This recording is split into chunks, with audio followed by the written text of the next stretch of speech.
চুমুকে।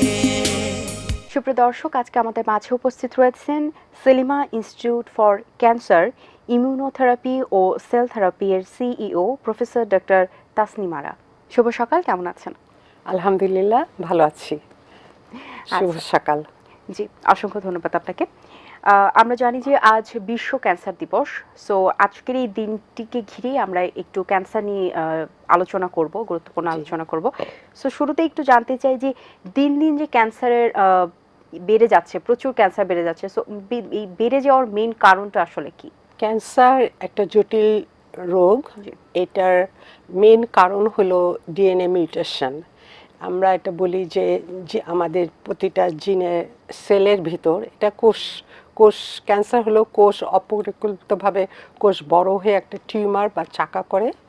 এই কোষের ভিতর যে ডিএনএ থাকে তার মিউটেশন, এবং এই মিউটেশনগুলো মানেই হলো চেঞ্জ ইন দ্য ডিএনএশন।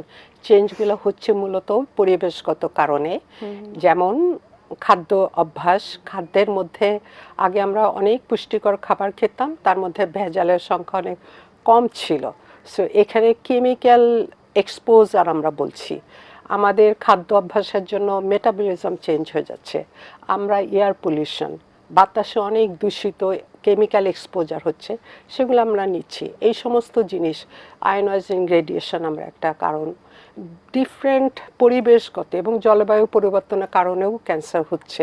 তো কোষের ভিতর এই পরিবর্তনগুলো প্রতিনিয়তই হচ্ছে, এবং যত পরিবেশগত কারণগুলির কারণেই 90% কেসেই ক্যান্সার হচ্ছে, এর জন্য প্রকোপও বাড়ছে। আচ্ছা, বাংলাদেশে এর প্রকোপটা কেমন? বাংলাদেশে ক্যান্সারের অবস্থা এখন কি? বাংলাদেশে ক্যান্সারের প্রকোপ, আমি একটু আজকে যেহেতু বিশ্ব ক্যান্সার দিবস, সেই পরিপ্রেক্ষিতেই শুরু করি বিশ্বর পরিসংখ্যান দিয়ে। যেমন বিশ্ব ক্যান্সার দিবস, union of international cancer control একটা হলো যে সারা বিশ্বেই ক্যান্সারের প্রকোপ বাড়ছে, এবং 2000 সালে এটা প্যারিসে এই আজকে 4 ফেব্রুয়ারিতে অনুষ্ঠিত হয়েছিল। সেদিন থেকেই বিশ্ব ক্যান্সার দিবস পালিত হয়ে আসছে।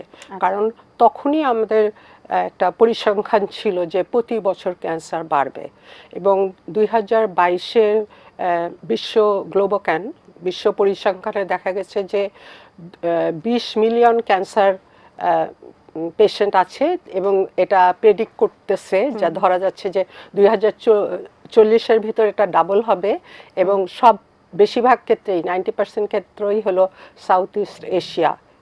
আমাদের বাংলাদেশ তার মধ্যে অন্যতম দেশ, এবং এই সংখ্যা অনুযায়ী বাংলাদেশে 170 মিলিয়ন মানুষ এখন। তার মধ্যে বিশ্ব পরিসংখ্যানে দেখা যায় যে 11 লক্ষ লোক ক্যান্সারে আক্রান্ত হবে, এবং এটা 2040-এর মধ্যে দ্বিগুণ হওয়ার সম্ভাবনা বেশি। আচ্ছা, বিশ্ব ক্যান্সার দিবস আজ কেন এবং আসলে কি কারণে এটা পালন করা হয়? বিশ্ব ক্যান্সার দিবস পালন করা হয় এই জন্যই, 2000 সালে এটা পৃথিবীতে সায়েন্টিস্টরা অনুধাবন করছে যে এভাবে ক্যান্সারের প্রকোপ বাড়বে, এবং এই সম্পর্কে সবাইকে সচেতন হতে হবে। সচেতনতা, ক্যান্সার যেহেতু একটা জটিল রোগ, এটাকে আমরা জানি যে দ্রুত যদি শনাক্ত করা যায়। আপনারা সবাই জানেন যে ক্যান্সার একটা শরীরে, যেমন ব্রেস্টে হলো, লাংসে হলো, ফুসফুসে, বা ছেলেদের কোলনে বা প্রোস্টেট ক্যান্সারে। তো এই প্রাথমিক অর্গান যেখানে হয় সেখান থেকে যদি কিছুদিন পর এটা ছড়িয়ে পড়ে, তো এই ছড়িয়ে পড়ার আগে যদি ক্যান্সার শনাক্ত করা যায় স্টেজ 1-2 আমরা প্রাথমিক পর্যায়ে, তাহলে ক্যান্সারের কন্ট্রোল বা নিরাময় করা সম্ভব। অত্যাধুনিক ট্রিটমেন্ট এখন চলে এসছে। আগে আমরা বলতাম ক্যান্সারের কোনো অ্যান্সার নেই, কিন্তু এখন আমরা যারা চিকিৎসা বিজ্ঞানী, ক্যান্সারের নিয়েই আমি গবেষণা করছি, 2000 থেকে পিএইচডি করছি, তারপরে এই 24 বছর ধরে। তো আমরা ক্যান্সারের মূলত কারণগুলো জেনে গেছি, এবং সেই সঙ্গে আধুনিক নট অনলি কেমোথেরাপি বা রেডিওথেরাপি, আধুনিক চিকিৎসাও চলে এসছে উন্নত বিশ্বে, টার্গেটেড থেরাপি, ইমিউন থেরাপি। তো এই সমস্ত জিনিসগুলা দিয়ে এখন ক্যান্সার নিয়ন্ত্রণ করা যায়। ক্যান্সারকে সম্পূর্ণভাবে কিছু কিছু ক্ষেত্রে সম্পূর্ণভাবে নিরাময় করা যায়, কিন্তু এইগুলো আমরা চিকিৎসা বিজ্ঞানীরা জানি। কিন্তু আমাদের আজকে বিশ্ব ক্যান্সার দিবসের উদ্দেশ্যই হলো এই মেসেজ বা এই তথ্যগুলা জনসাধারণের মাঝে পৌঁছে দেওয়া। এর জন্যই বিশ্ব ক্যান্সার দিবস পালিত হয়। সচেতনতা, অ্যাওয়ারনেস যেটা আমরা বলি, দ্রুত নির্ণয় করতে হবে। পরিবারে কেউ যদি ক্যান্সারে পেশেন্ট হয়, সেই পরিবারের সবাইকে অ্যাটলিস্ট প্রতিটা মানুষেরই যার সামর্থ্য আছে একটা অ্যানুয়াল হেলথ চেক আপ, বার্ষিক হেলথ চেক আপের মধ্যে অবশ্যই, বেশিরভাগ ক্ষেত্রে ক্যান্সার হয়ে থাকে 35 বছর বা 40 থেকে 60 বছরের মধ্যে, এই সময় প্রতি বছরই একটা পরীক্ষা করা, এই যে তাগাদা দেওয়া, এবং অ্যাট দ্য সেম টাইম এই মেসেজটাও দেওয়া যে ক্যান্সার কোনো জটিল রোগ, অবশ্যই ব্যয়বহুল। তো আপনার যদি সচেতনতা থাকে, আপনি প্রতি বছর চেক করাবেন, আর্লি ধরা পড়বে এবং দ্রুত আমরা ক্যান্সার নিরাময় করতে পারবো অত্যাধুনিক চিকিৎসা দিয়ে। আচ্ছা, এবং এই ক্ষেত্রে দেখা যায় মেয়েরা এটা নিয়ে আলোচনা করতে চায় না, ভয় পায়। সো মেয়েদের না আলোচনা করার এবং মেয়েদের ভয় পাওয়ার মেইন কারণটা আসলে কি?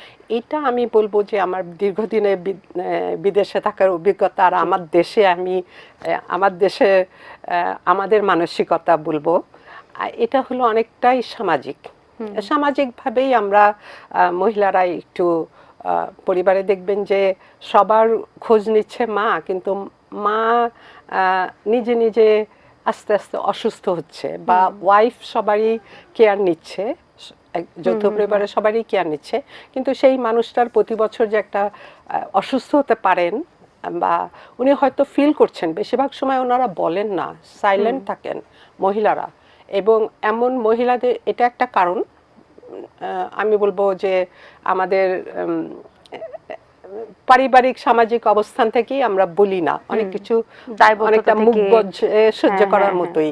আর কিন্তু আরেকটা জিনিস হলো যে মহিলাদের ক্যান্সার, ব্রেস্ট ক্যান্সার বা জরায়ু ক্যান্সার, ওভারিয়ান ক্যান্সার, এই সিমটমগুলো যখন খুব আর্লি স্টেজে থাকে, বেশিরভাগ মহিলারাই ইগনোর করেন, ওনারা এটাকে খুব গুরুত্ব দেন না, সেটাও একটা কারণ। সেজন্য সচেতন হতে হবে যে আপনার যাই কিছু হোক, যত কম উপসর্গ, তাহলেও আপনাকে অনেকে মনে করে প্রচুর ব্যয়বহুল, পরিবারকে জানালে অনেক বেশি খরচ হবে, এই কারণেও কিন্তু অনেকে আসলে পরিবারকে জানান না। আপনি ঠিকই বলেছেন, এটাও আমাদের কারণ, ক্যান্সার চিকিৎসাটা ব্যয়বহুল হয়ে গেছে যখনই এটা অন্য জায়গায় ছড়িয়ে গেছে, সেজন্য ব্যয়বহুল।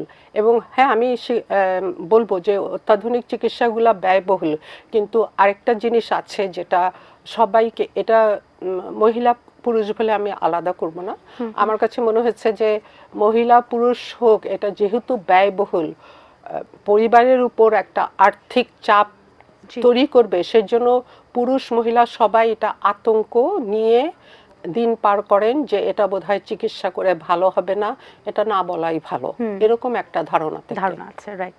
ঢাকায় ক্যান্সারের অত্যাধুনিক ব্যবস্থা এখন কেমন, পর্যাপ্ত কি? ঢাকায় আমি বলবো আমাদের বাংলাদেশে যেটা 1950, সারা ওয়ার্ল্ডেই 1950 থেকে 70 শুধু কেমো রেডিওথেরাপি দিয়ে ক্যান্সারের চিকিৎসা হতো, অপারেশন হতো, তারপরে কিছুদিন কেমো দাও, কিছুদিন রেডিওথেরাপি দাও, তারপরে বলতো যে 5 বছরের বেশি কেউ বাঁচবে না। এখন এই ধারণাটা সম্পূর্ণভাবে ভুল বলবো আমি। এখন নতুন ট্রিটমেন্ট আছে এবং আমাদের দেশে নতুন ট্রিটমেন্টগুলো অ্যাভেলেবল। অনলি আমাদের দেশের সমস্যা যে আমাদের দেশের মানুষ জানে না যে আমরাই একটা নতুন প্রতিষ্ঠান দিয়েছি, Selima institute for cancer immunotherapy and cell therapy. এখানে অত্যাধুনিক চিকিৎসাগুলো আমরা বাংলাদেশে আনার ব্যবস্থা করেছি। এই অত্যাধুনিক চিকিৎসাগুলো দেওয়ার আগে কিছু সঠিক পরীক্ষা করতে হবে, মলিকুলার লেভেলে ক্যান্সারের ডায়াগনোস করতে হবে, ক্যান্সারের কারণ ডায়াগনোসিস করতে হবে, কারণটা খুঁজে বের করে আপনি তাকে ট্রিটমেন্ট করবেন। সেই ফেসিলিটিসগুলো একটু কম, এটাই একটু সমস্যা। কিন্তু আমরা যেহেতু এগিয়ে এসছি, আমরা আশা করব সরকারি বেসরকারি এবং সবাই যারা এই ক্যান্সার ট্রিটমেন্টের সাথে জড়িত আছেন তারা সবাই এগিয়ে আসবেন, যাতে করে সহজেই নির্ণয় করে সহজে ট্রিটমেন্ট দেওয়া যায়। আচ্ছা, ক্যান্সার প্রতিরোধ করার জন্য কি কি উদ্যোগ নেওয়া যেতে পারে, আমাদের এখনই কি কি করণীয়? এখনই যেহেতু 2040 বেশি দূরে নয়, আমার ইয়েটা হবে সরকারি বেসরকারিভাবে এবং সোশ্যাল মিডিয়া মাধ্যমে, টিভি চ্যানেলের মাধ্যমে জনগণকে সচেতন করা, অ্যাওয়ারনেস তৈরি করা, সচেতন করা, এবং ক্যান্সার নিয়ে ভয় পাওয়ার কোনো কারণ নাই। ক্যান্সারের সঠিক কারণ নির্ণয় করে আমরা সঠিক ট্রিটমেন্ট দিলে ক্যান্সার নিয়ন্ত্রণ করা সম্ভব। কিছু কিছু ক্ষেত্রে সম্পূর্ণভাবে নিরাময় সম্ভব। আচ্ছা, সো চিকিৎসার জন্য কি দেশের বাইরে যাওয়ার প্রয়োজন আছে কিনা? আমার মনে হয় একদমই না, কারণ আমাদের দেশে অনেক ক্যান্সার বিশেষজ্ঞ, বিশেষ করে আমি বলবো তরুণ প্রজন্মের যে ক্যান্সার বিশেষজ্ঞ তারা কিন্তু অনেক মেধাবী এবং অনেক পড়াশোনাই করছেন। কয়েকজন আমার প্রতিষ্ঠান আমার সাথে কাজ করছেন, তারা কিন্তু সবটাই বুঝেন, কিন্তু এক ধরনের, এবং আমরা সব নির্ণয় করতে পারি, ক্যান্সারের সঠিক কারণ নির্ণয় করেই আমার এই মেধাবী তরুণ চিকিৎসকরা চিকিৎসা দিতে পারেন। এবং ওনারা আজকাল ইন্টারনেটের মাধ্যমে বিভিন্ন কনফারেন্সের মধ্যে সব ব্যাপারেই সচেতন এবং জানেন প্রতিটা ক্যান্সার। একটা কথা বলি যে পার্সোনালাইজড মেডিসিন, যেটা প্রিসিশন অঙ্কোলজি, একই লাং ক্যান্সারের পেশেন্ট জন্য একটা ট্রিটমেন্ট, আরেকজন লাং ক্যান্সার পেশেন্ট তার জন্য আরেকটা ট্রিটমেন্ট, এরকম 3টা মিউটেশনের কারণে 3 ধরনের লাং ক্যান্সার হয়। তো এই জিনিসগুলো আমাদের তরুণ প্রজন্মের ক্যান্সার বিশেষজ্ঞরা ওনারা বুঝেন, সিনিয়ররাও বোঝেন, কিন্তু বেশিরভাগ ক্ষেত্রেই দেখা যাচ্ছে দেশের বাইরে চলে যাচ্ছে। আমার মনে হয় এটা অনেকটাই আমাদের জনগণেরও এগিয়ে আসতে হবে, আমাদের বিশেষজ্ঞদের উপর, আমাদের উপর, আমরা যারা ক্যান্সারের সঠিক কারণ নির্ণয় করে চিকিৎসা দিয়ে থাকি তাদের উপর তাদের কনফিডেন্সটা আনতে হবে। একটা সময় এসে গেছে, কারণ ব্যয়বহুল, এটা সরকারের উপর যেরকম চাপ করছে পরিবারের উপরও চাপ করছে। সেজন্য আমার মনে হয় না বিদেশে যাওয়ার কোনো প্রয়োজন আছে। দেশেই ক্যান্সারের চিকিৎসা, সব ধরনের ওষুধ অ্যাভেলেবল, এবং আমরা এখন অত্যাধুনিক প্রযুক্তিতে ক্যান্সার নির্ণয় করে সঠিক চিকিৎসা দিতে পারি। সেই ক্ষেত্রে আমি কখনোই বলবো না দেশের বাইরে যাওয়ার কোনো প্রয়োজন আছে। অসংখ্য ধন্যবাদ আপনাকে, খুব গুরুত্বপূর্ণ কিছু কথা বলেছেন। আশা করছি অনেক উপকার হবে আসলে যারা এই বিষয়গুলো নিয়ে জানেন না তাদের জন্য। অনেক শুভকামনা রইল আপনার জন্য, ভালো থাকবেন সবসময়। আপনাদের জন্য শুভকামনা। Thank you. দর্শক, আশা করছি আজকের আয়োজন আপনাদের ভালো লেগেছে। আজ এই পর্যন্তই, আপনাদের সঙ্গে দেখা হবে আগামী পর্বে নতুন কারোর সঙ্গে। সেই পর্যন্ত ভালো থাকুন, সুস্থ থাকুন এবং এটিএন বাংলার সাথেই থাকুন। আল্লাহ হাফেজ। দিন আসে দিন যায়, সময়টা চলে যায়, তবু আছি এই বেশ ভালো। জীবনটা রঙময়, যেভাবেই হওয়া চাই, নয় কভু সাদা কালো।